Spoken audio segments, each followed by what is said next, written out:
আমায় দেখে তোমার মনে। বলে রাখা ভালো, 2024 সালের 16 জুলাই সমিতির প্যাড ব্যবহার করে কোটা বিরোধী আন্দোলন নিয়ে এক বিবৃতি প্রদান করেন নিপুণ আক্তার। সেখানে নিজেকে সাধারণ সম্পাদক সাবেক বলেই উল্লেখ করেন এই নায়িকা। সেটি গত 17 জুলাই নিজের ফেসবুক ওয়ালে পোস্টও দেন নিপুণ। ঘটনার পর সোশ্যাল মিডিয়ায় ব্যাপক বিতর্কিত হন তিনি। এদিকে অনৈতিকভাবে সমিতির প্যাড ব্যবহার করায় নিশা ডিপজল নেতৃত্বাধীন কমিটি গত বছরের 30 জুলাই সমিতির ষষ্ঠ সভায় এ বিষয়ে উত্থাপিত হলে নিপুণকে কারণ দর্শানোর নোটিশ দেওয়ার সিদ্ধান্ত নেয়।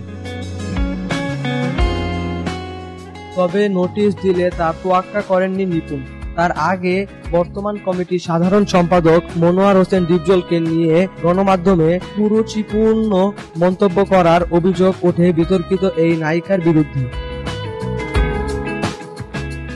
গঠনতন্ত্র পরিপন্থী কাজ করায় নিপুণকে নোটিশ দিয়েছিল কার্যনির্বাহী পরিষদ। এবার অনৈতিকভাবে সমিতির প্যাড ব্যবহার এবং সাধারণ সম্পাদককে নিয়ে কুরুচিপূর্ণ মন্তব্য করায় অভিযোগে শিল্পী সমিতি থেকে আজীবনের জন্য বহিষ্কার হয়েছেন নিপুণ আক্তার। বিষয়টির সত্যতা স্বীকার করেছেন সমিতির সহসভাপতি ও মুখপাত্র জি.এ. তায়েব। সাফায়েত সালেহীন, সৌরভ, SBS বাংলা।